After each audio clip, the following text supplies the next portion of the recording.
So we need to find the transient current through the inductance I when the switch is open at t is equal to 0. So initially the switch was closed, and so the current at t is equal to 0, or the circuit first, the t is equal to 0 will be like this, and it was like that for a while. So the inductance is already short circuited because it's a DC situation, so 10 ohms and 5 ohms. So essentially the switch is closed, so this one is shorting out the 5 ohms resistance, and the inductance is also short circuit, so this is shorting out the 10 ohms resistance. So the current I through the inductance is 6 at t is equal to 0, and t is infinity.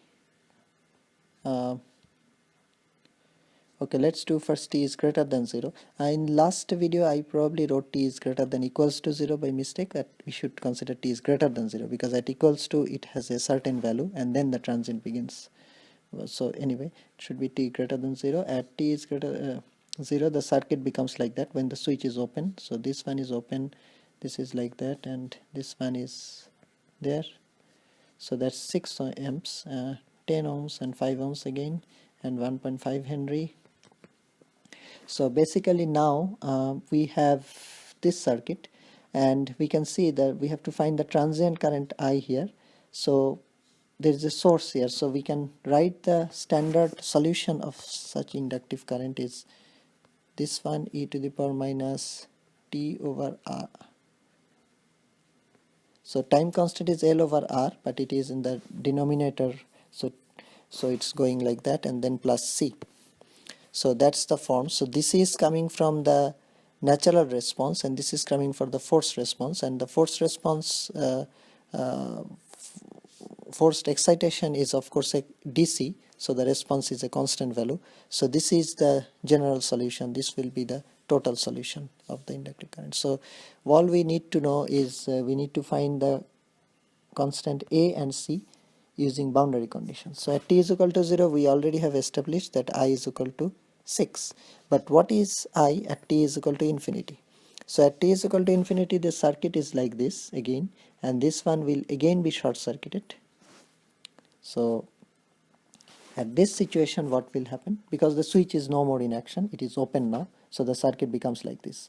And t is equal to infinity, this is short circuit, the inductance. So we can see that there are just two parallel branches, 5 ohms and 10 ohms, and the inductive current is actually the current through 5 ohms resistance. Sorry, this one. So we can apply current divider rule to find the current there. So what I will do, I will write the equation here. So the total current is 6, 5 and 10, and we need to find the current through the branch of 5 ohms. So it should be multiplied by the other resistance, just current divider rule. So it becomes 60 here and 15 here. So it's 4 ampere is the current t is equal to infinity. Now we apply these boundary conditions in this solution. So at t is equal to 0, I is 6 A, and when we apply t is equal to 0 in this part, it becomes 1 because e to the power 0, and this one is C. So we have one equation there, and then when we apply t is equal to infinity, this one is I is equal to 4 A, and this one is 1 over e to the power minus e to the power t r over L, so plus C.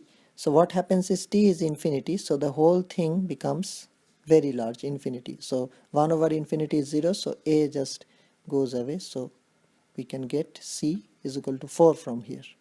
So once we plug in this value of C in this equation, we can see we get A is 6 minus 4, which is 2.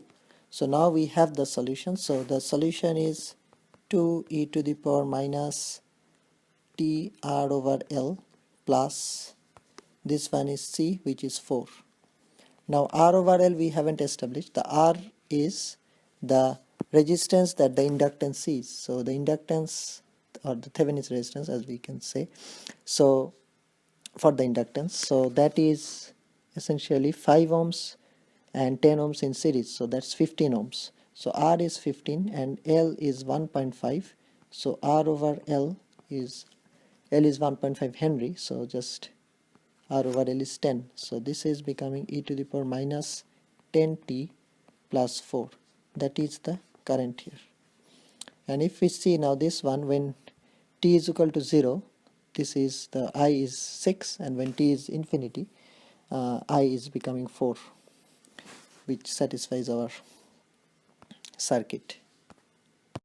And while calculating the resistance R for R over L, we need to find the Thevenin's resistance for the inductance, the resistance that the inductance sees, and for that purpose we inactive the sources. So in this case the current source is open, so it just becomes in series 5 and 10 ohms.